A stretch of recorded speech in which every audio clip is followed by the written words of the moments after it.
गांव की बहन। फूलमती काकी, अंजलि दीदी के लिए शहर से फोन आया है, जल्दी से भेजो दुकान पे, नहीं तो फोन कट जाएगा। हाँ हाँ बेटा, अभी भेजती हूँ। अंजलि बेटा, तेरे लिए शहर से फोन है, सब काम छोड़ के जल्दी जाके सुन ले, नहीं तो फोन कट जाएगा। हाँ माँ, अभी जाती हूँ, जरूर मीनाक्षी दीदी का फोन आया होगा। हाय अंजलि। नमस्ते दीदी, मेरा मतलब हाय, कैसी हो आप? यहाँ तो सब ठीक है। मामा मामी कैसे हैं? तू कैसी है? मेरे तो एग्जाम्स होने वाले हैं, हर रोज कॉलेज जाना पड़ता है, lectures, extra classes, private coaching. ओ मैं तो इतना थक जाती हूँ, क्या बताऊँ। आपकी कॉलेज वाली बहन जी आपको इतना पढ़ाती है, तो घर कब जाती हैं आप दीदी? अरे नहीं नहीं, ये सब सिर्फ मेरी प्रोफेसर नहीं पढ़ाती, मैं अलग से दूसरे टीचर्स के पास भी पढ़ने जाती हूँ। दीदी फिर तो आप बहुत थक जाती होगी ना, आप ना पैदल मत जाया करो, टांगा ले लिया करो दीदी। नहीं मेरी भोली बहन, ना मैं पैदल जाती हूँ, ना ही यहाँ टांगा मिलता है, मैं बस से जाती हूँ और थोड़ी दूरी के लिए रिक्शा ले लेती हूँ। सच्ची? वहाँ पर टांगे नहीं बस चलती है?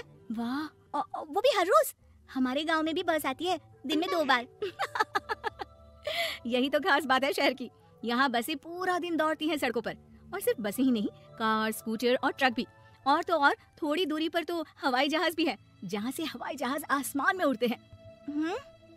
अच्छा दीदी, मैं फोन रखती हूँ, बुआ जी फूफा जी को मेरा नमस्ते कहना। हाँ माँ, हम लोग शहर में क्यों नहीं रहते? बुआ जी, फूफा जी और मीनाक्षी दीदी तो शहर में ही रहते हैं। अरे क्योंकि तेरे बुआ जी की शादी शहर में हुई थी, इसलिए बेटा। शादी से पहले वो भी तेरे पापा और दादा दादी के साथ गांव में ही रहती थी। तो फिर माँ, मुझे शहर भेज दो ना, मैं भी शहर देखना चाहती हूँ। इतनी बार मीनाक्षी दीदी से शहर के बारे में सुन चुकी हूँ, अब मैं भी वहाँ जाकर देखना चाहती हूँ। बस आप मुझे शहर भेज दो। ठीक है, इस बार गर्मियों की छुट्टियों में कुछ दिन रह आना शहर, अपनी बुआ के घर। अब तो खुश ना? हाँ माँ, बहुत खुश। आप देखना मैं शहर जाके कितने मजे करती हूँ। अंजलि अगले दिन स्कूल जाती है और वहाँ अपने सारे दोस्तों को अपने शहर जाने की बात बताकर चिढ़ाती है। अरे श्रद्धा, शीतल, सरोज, तुम लोग इन गर्मियों की छुट्टियों में कहाँ जा रही हो?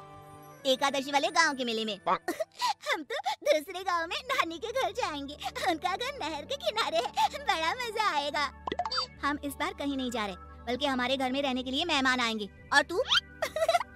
अरे मेरा क्या है, मैं तो बस पास वाले शहर जा रही हूँ, अपनी बुआ जी के घर, वहीं रहूंगी कुछ दिन। तुम लोग चिंता मत करना, मैं चिट्ठी लिखूंगी तुम सबको वहाँ से। पापा, पापा मुझे तो चक्कर आ रहे हैं, जी घबरा रहा है।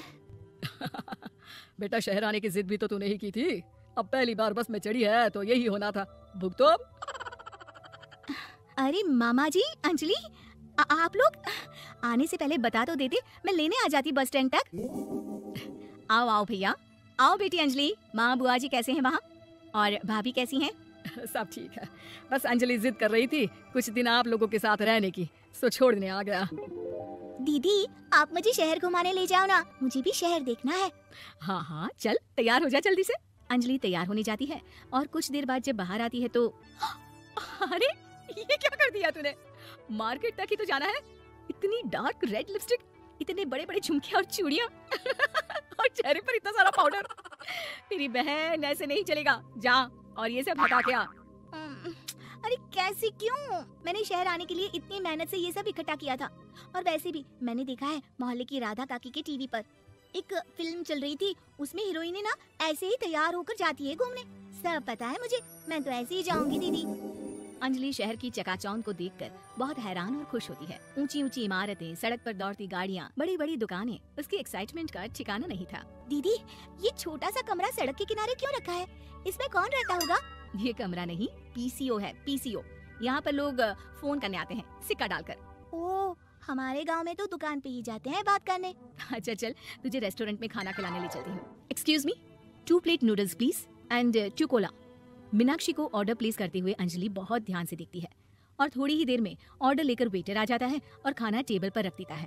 अरे ये लंबी लंबी सेवइयाँ खाते कैसे हैं दीदी, और इसके साथ कोई अचार, प्याज, मूली कुछ भी नहीं दिया, बस ये छोटा सा पेट खुजाने वाला दे दिया है। गांव में तो छोटे छोटे चावल ही होते हैं जो कि हाथ से ही खा लेती हूँ, अब इसे कैसे खाऊं दीदी? एक्सक्यूज मी, 1 चम्मच प्लीज, और लिटिल प्याज और अचार और मूली और 1 गिलास मट्ठा, वो बाद में। हाँ। अब ये सब सुनकर आसपास बैठे लोगों को हंसी आ जाती है। मीनाक्षी भी अपनी हंसी किसी तरह रोकने की कोशिश करती है और वेटर मुस्कुराता हुआ वहाँ से चला जाता है। अंजलि समझ नहीं पाती कि सब किस बात पर हंस रहे थे, लेकिन वो छिप जाती है। दीदी, मुझे लगता है कि मुझे इन सेवइयों को ऐसे ही खा लेना चाहिए, इसी पीठ खुजाने वाले कांटे के साथ। एक काम कर, तू मुझे खाते देख, जैसे मैं खाऊं तू भी वैसे ही खा ले। ठीक है दीदी। अंजलि खाते खाते नूडल्स में सिरका ज्यादा डाल देती है, फिर ऊपर से नमक दानी से खेलते हुए काफी नमक भी अनजाने में छिड़क लेती है। अरे ये क्या क्या खा लिया? अरे हाय हाय, कितना कड़वा है। पानी पानी, ये काला शरबत ही पी लेती हूँ। और जल्दबाजी में अंजलि जल्दी जल्दी कोला पी लेती है, जिससे उसके नाक में झंझनाहट होती है। दीदी, मुझे ले चलो यहाँ से। मैं ये सब शहरी खाना नहीं खा सकती। अब शर्म के मारे मीनाक्षी अपनी बहन को वापस घर ले जाती है और कहती है कि देख अंजलि, माना कि शहर और गांव एक दूसरे से बहुत अलग है, लेकिन इसका मतलब ये नहीं कि हमेशा शहर ही बेहतर हो और उस वजह से हमें वो सब करना पड़े जो हम नहीं कर सकते। शहर में सहूलतें तो हैं ही, पर चुनौतियां भी हैं। हम जहाँ भी रहें, हमें कभी अपने आप को कम या ज्यादा नहीं समझना चाहिए। और किसी भी नई जगह में ढलने में समय लगता है, उसके लिए तुम्हें दूसरों की नकल करने की कोई जरूरत नहीं है। बेटा, घूम लिया शहर या अभी और घूमना है? नहीं पापा, मैं अपनी गलती समझ गई हूँ। आप गांव ही ले चलिए मुझे।